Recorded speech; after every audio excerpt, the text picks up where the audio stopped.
आज का समाधान, आज की पूजा से कौन से संकट दूर होंगे। आंवला नवमी के दिन दान पुण्य करने का काफ़ी महत्व है। इस दिन ज़रूरतमंदों को, गरीबों को, दीन दुखियों को आप भोजन प्रसादी कराएं, वस्त्र दें, अन्न दान करें।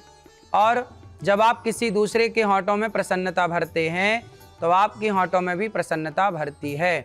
इसलिए गौरी गोपाल आश्रम में जो हमारी वृद्ध माताएं रहती हैं, आप वृंदावन आएँ, गौरी गोपाल आश्रम में वृद्ध माओं का दर्शन करें, आप अपने हाथ से उन्हें भोजन कराएं।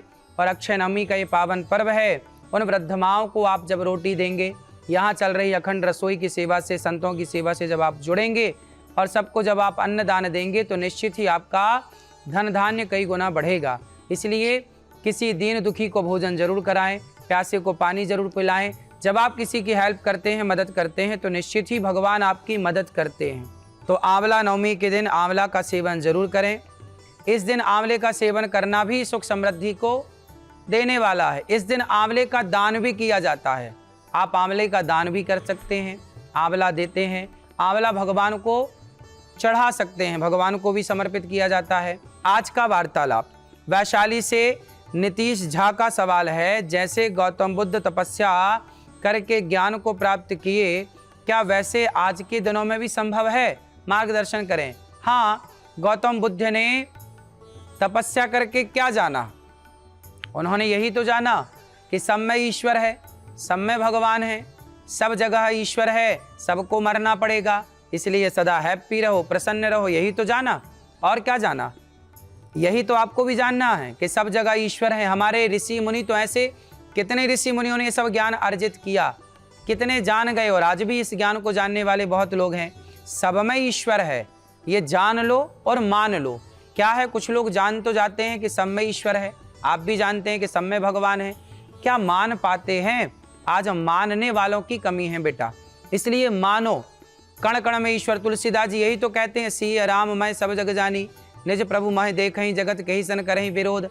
वेद वाक्य कहते हैं सर्वम खलविदम ब्रह्म, तो सब जगह ईश्वर है, पर जान लेने से ना होगा, मानना पड़ेगा। इसलिए मानो, तो जो मान लेता है वो महान हो जाता है, बड़ा बन जाता है।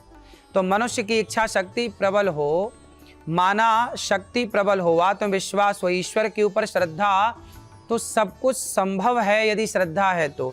ज्ञान प्राप्ति करने का मुख्य मार्ग, ज्ञान प्राप्त करने का जो विशेष मार्ग है वो शास्त्रों का अध्ययन करना, सत्संग करना, भगवत चिंतन करने से ही ज्ञान प्राप्त होता है। मनुष्य वर्तमान में आता है और जब तक अपने वर्तमान में आप नहीं स्थित होते तब तक आपको किसी प्रकार का बोध नहीं होगा। आप अपने वर्तमान में स्थित रहिए, प्रेजेंट को पकड़िए।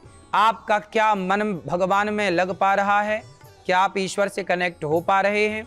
यदि आज मन भगवान में लगा तो कल भी संभावना है, आज ही नहीं लगा तो कल क्या संभावना? इसलिए अभ्यास, धीरे धीरे आप मन को लगाते रहिए, भगवान से जोड़ते रहिए, निश्चित आपके जीवन में आनंद बरसेगा।